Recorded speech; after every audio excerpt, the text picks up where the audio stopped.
You know, once kids get in trouble, whether it's out of school suspension or jail, they tend to lose a little bit of hope every time that happens, and you get to the point there's no hope left.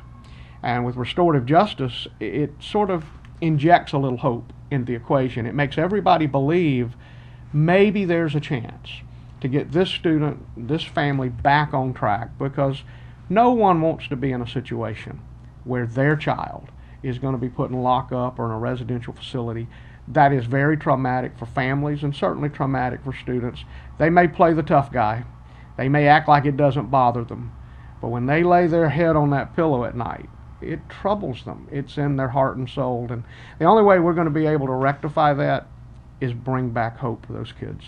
When we began to hear about setting up a school accountability board, the complexion of that, and the approach of having everyone sit at a table and find an appropriate solution to the problem that might not be arrest, might not be out of school suspension, it was very appealing. The age of trouble has been dipping lower and lower over time.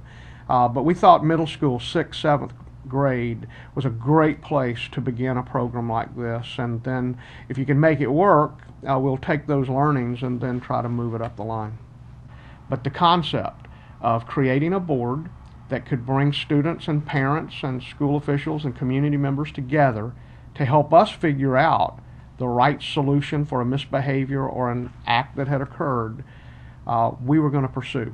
And we did. We began implementing last summer, the summer of 2009. We brought all the principals in and began to train them, trained the deans. We brought our school board into the process at that time.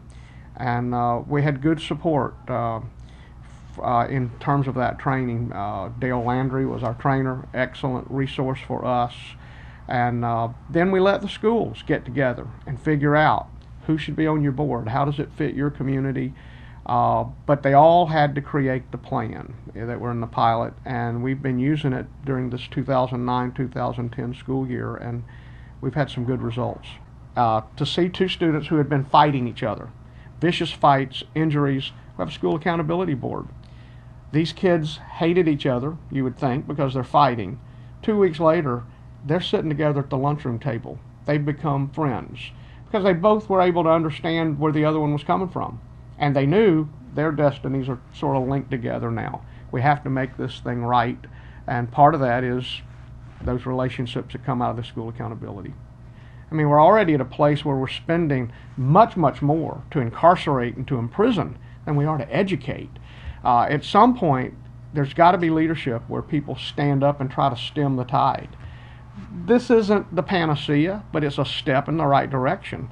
And our hope is that it will reduce the number of arrests, the number of repeat offenders, and if you did have some repetition, that we have a consequence other than lockup or jail. What we're wanting to do is bring back some hope to these children.